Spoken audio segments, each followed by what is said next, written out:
উফ, কি যে হয় মাঝে মাঝে। কাল রাতে গাছটা এমন ঝাঁকুনি দিল। এ কি, আমি কোথায়? কি খড়কুটো কেন এত? আমি এখানে এলুম কি করে? বানর ভাই, তুমি কাল রাতে আমার ঘরে এসে ভয়ে লুকিয়ে পড়েছিলে। আমার এই ছোট্ট বাসায় আমি ছানাদের নিয়ে অনেক কষ্টে থাকি, আর তুমি তুমি কিনা আমার এই ছোট্ট বাসাটা ভেঙে দিলে। এখন আমি ছানাদের নিয়ে কোথায় রাখবো? কোথায় রাখবো বলো? এই বলে হাঁস কাঁদতে থাকে। বানর হাঁসের কথা শুনে খুবই দুঃখ পায়, আর সে ইতস্তত বোধ করে বলে, না না, মানে আমি এখানে কি করে এলাম বুঝতে পারছি না। আমি তো গাছের উপরে ছিলাম, তাহলে তোমার বাসায় কি করে পৌঁছালাম? আমি ওসব জানি না।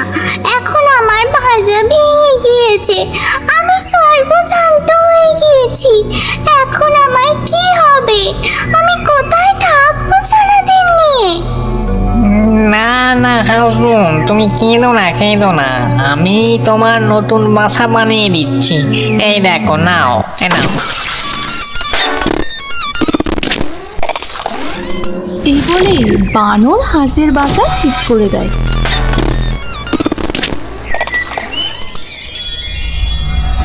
ওরে সে পাড়ের দিকে যাবে কি, এমন সময় সে দেখে এক নেকড়ে ঊর্ধ্বশ্বাসে ছুটে আসছে, যেন মৃত্যু তার পিছু নিয়েছে।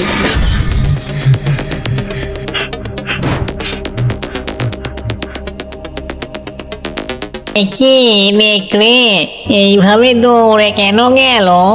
আরে আরে, হরিণ সকলেই তো যাচ্ছে দেখছি একে একে। শিয়াল, দেখি তো কি ব্যাপার। হ্যাঁ, ওই তো গজা দাদু আসছে। গজা দাদুকে একবার জিজ্ঞাসা করে দেখি তো কি ব্যাপার। ও গজা দাদু, গজা দাদু, ও গজা দাদু, কি খবর গো? আরে সবাই জানে, আর তুই জানিস না? এতদিন ভূত বাঘের ভয়ে জঙ্গল কাঁপছিল, আর এখন আবার উল্কা ভূত এসেছে। কি ভয়ঙ্কর! সন্ধ্যার পর বাইরে বেরোবি না একদম, তাহলেই বিপদ। আমি এখন যাই, আমি যাই। উল্কা ভূত? এটা আবার কি ভূত রে ভাই? কেমন যেন বিপদের গন্ধ পাচ্ছি। দেখি তো বন্ধুকে ব্যাপারটা বলিয়ে যাই।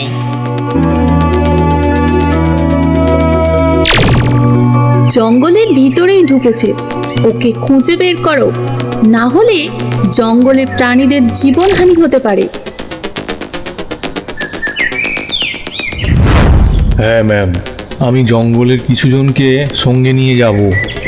ওই মেয়েটা এতগুলো মানুষকে মেরে ফেলেছে, ওকে না ধরতে পারলে আরও বিপদ বাড়বে। আমি এক্ষুনি যাচ্ছি ম্যাম।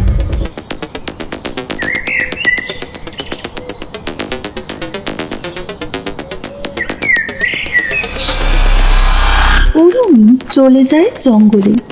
সেখানে কিছু দূর যাওয়ার পর সে দেখে বানর ভয়ে ছুটে ছুটে আসছে। দেখি বন্ধু, এমন ঊর্ধ্বশ্বাসে কোথায় যাচ্ছ? আর এত ভয় পেয়েছো মনে হচ্ছে যে। বন্ধু, আমি তোমার কাছেই আসছিলাম। এমন সময় আমি দেখি একটা মানুষ, সে একটা জ্যান্ত মুরগি ছিঁড়ে ছিঁড়ে খাচ্ছে। সে আমার দিকে তাকিয়ে কুৎসিতভাবে হেসে ওঠে আর আমার দিকে ধেয়ে আসে। ঠিক তখনই এক সিংহ এসে ওই মহিলার উপর হামলা করে। আমি ভয় পেয়ে সেখান থেকে পালিয়ে আসি। বুঝলাম। এই সবাই আমার সঙ্গে আসো। বন্ধু, কোথায় এই ঘটনাটা ঘটেছে আমাকে দেখিয়ে দেবে চলো তো একবার।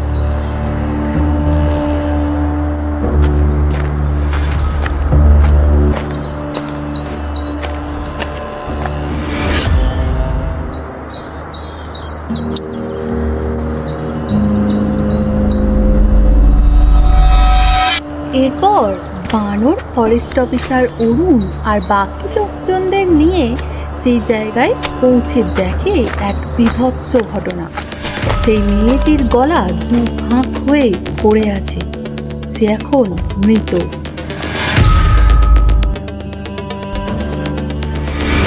এই বীভৎস ঘটনা কেমন করে ঘটতে পারে? যদি সিংহ আক্রমণ করে তবে শিকার এখানেই বা কেন ফেলে গেল?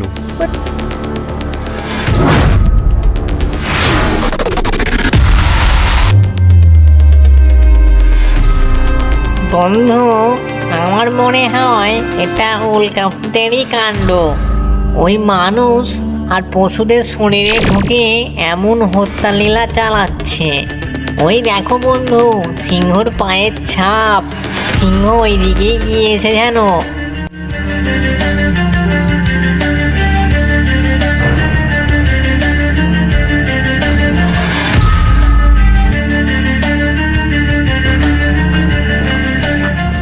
তারা সিংহের পায়ের ছাপ অনুসরণ করে জঙ্গলের ভিতর যেতে থাকে।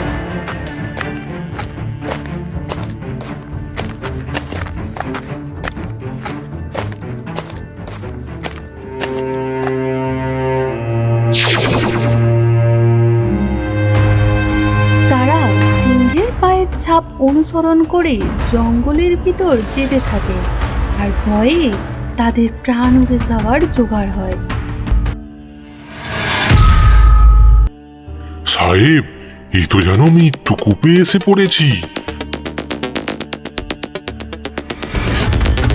চারিদিকে এমন নির্মম ভাবে পশুদের কে মারছে, আমাদের আর যেতে সাহস হচ্ছে না বাবু, আমরা চলি। আরো একটা চিৎকার, এমন কে করছে? মনে হচ্ছে আর কেউ বাঁচবো না আমরা। নিশ্চয়ই এ উল্কা ভূত, আমরা আর কেউ বাঁচবো না। হে ঈশ্বর, কি হলো? হে প্রভু, আমাদের রক্ষা করো।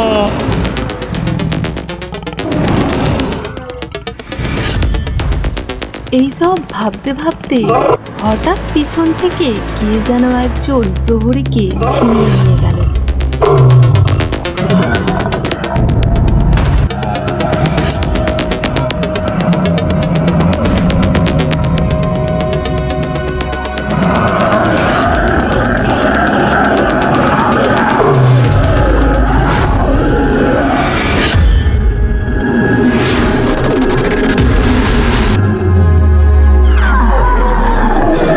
রমেশ, রমেশ, সাহেব, সাহেব, রমেশকে কে যেন এক্ষুনি নিয়ে গেল।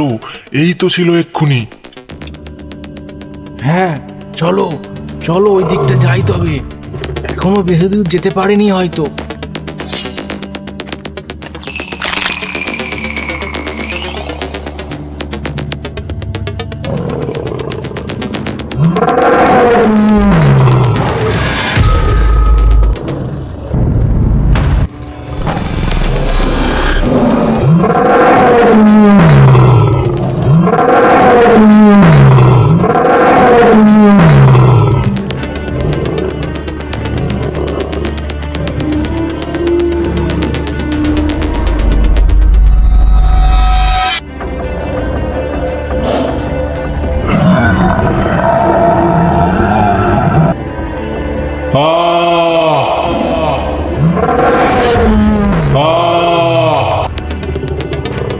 বন্ধু, আর একজনও নেই।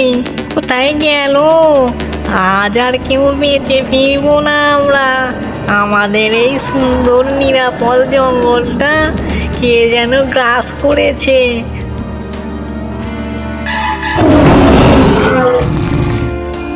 বন্ধু, ওই দেখো, কার যেন চোখ জ্বলছে।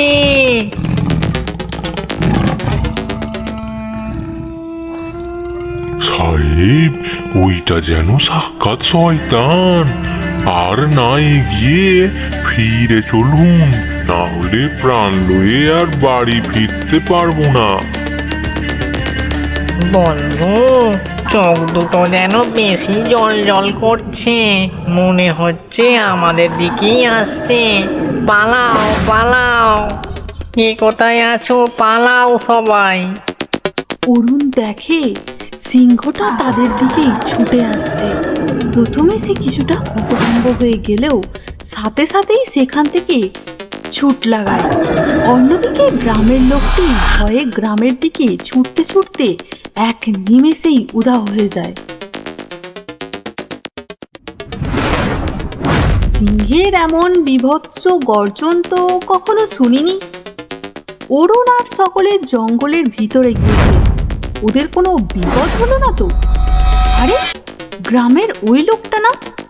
আরে তুমি এভাবে ছুটে আসছো কেন? কি হয়েছে? বাকিরা কোথায়?